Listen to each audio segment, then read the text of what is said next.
Skill 1.5. Skill 1.5 is overcoming restriction in the body. So as you are getting off your right foot, or you're attempting to transition off your right foot, off your right side, from right stance into left stance, as you try to travel through neutrality and passing to the left side, you have to overcome resistance. And that resistance, under normal circumstances, is occurring in the right rib cage.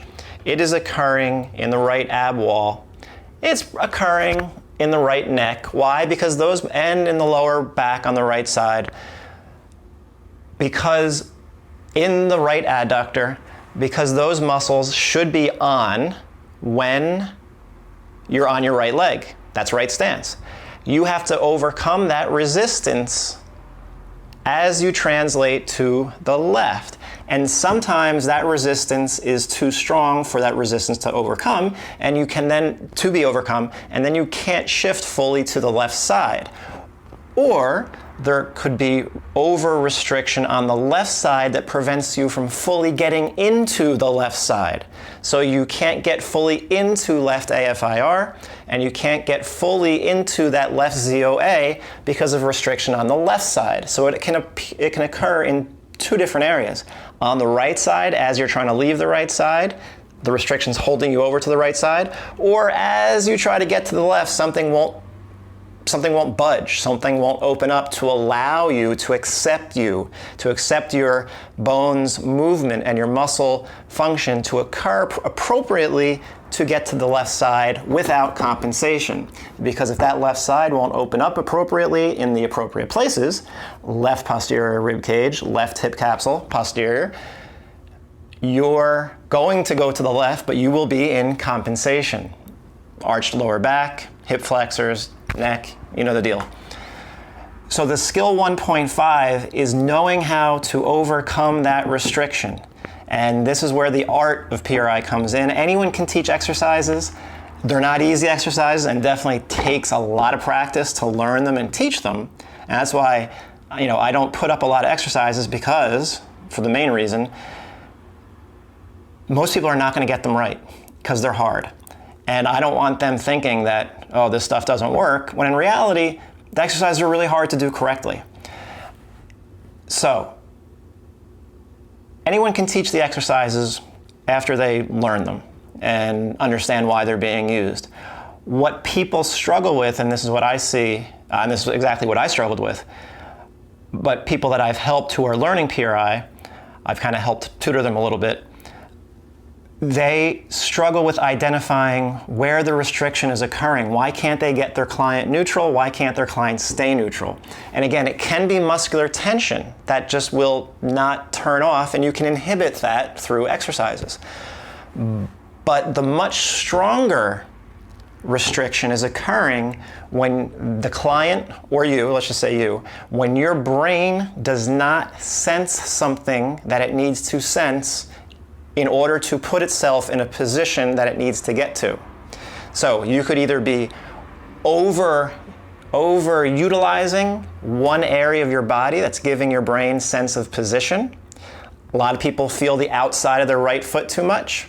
And when that happens, they're gonna have a very overactive right side. That's why I always talk about they need to sense pronation, the arch of their right foot, that will turn off the outside of their right foot, turn on the inside of the right foot, and the brain responds accordingly by saying, oh, pronation, relax, turn on the glute, push to the left. And the same thing can happen on the left side.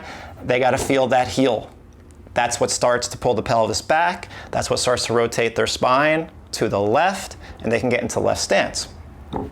So what people sense too much, or what they don't sense enough of, can make a huge difference in what role resistance will play in the body. Well, whether it will be appropriate resistance, which allows us to move forward and back, resistance, relaxation, or is it resistance, can't relax, so we can't shift to the other side. And that is, again, like I said, that is the hardest thing to learn.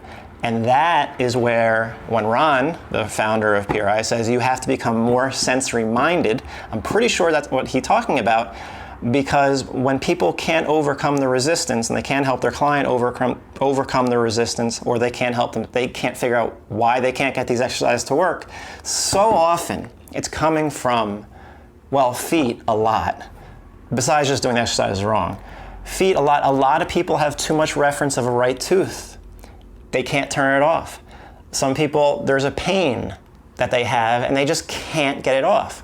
Now or they can't let go of that pain, so they can't get the muscle function to change. However, if you bring their awareness to another part of their body that they are under-sensing, quite often they don't even know their pain went away. Well, it does, and you say, well, how's your back feeling? Like, well, I don't know, I don't feel it. Well, I guess that's a good thing, right? It's a fascinating phenomenon. So if someone's feeling pain, you just reference them away from the pain. You give them something else to sense. It works. So you have to become more sensory minded. This is where PRI practitioners, people who do PRI, really have to get good at. And I think once I started to understand this process, and of course it was easier for me because I lived it. I've lived everything I've talked about. This has been my life. This tooth, I was over-referencing my crossbite. My neck could not let go. And until I got out of this crossbite, no chance was I going to be able to get any of the upper body exercises to work. My pelvis felt repositioned. My SI joint issues went away, but I had other issues still going on. But I was over-referencing a tooth. I was under-referencing left peripheral vision.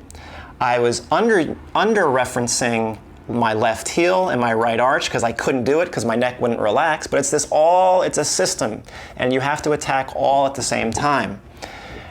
Piecemeal doesn't really work. If you don't understand what I'm talking about and your exercises aren't working, it's going to be tough. You're probably not going to be able to do it on your own. That's just my honest opinion. That's where you have to seek someone out that knows what's going on. I was not always that person, but now I have a pretty good idea of what this is all about, and my success rate is pretty good. And once you start learning how sensory awareness, either too much of or too little of, creates too much resistance or doesn't allow resistance to stop resisting, PRI is still hard because you're relying on exercises. If I couldn't get rid of this crossbite and this neck would not let go, I couldn't shift fully to the left. It's not going to happen. I could get my left pelvis back, but I couldn't get my ribs on the left side to come down because my neck tension was so strong, it kept my rib cage up and my lower back arched. I could do all the exercises in the world, and it was not overcoming this crossbite because this crossbite basically had consumed my brain's sensory awareness, and overactive jaw muscles, overactive neck muscles would not let go. That resistance would not let go. That resistance prohibited me from getting to the left without compensation. So yes, there are muscles whose resistance is often too great and they can be inhibited through exercises.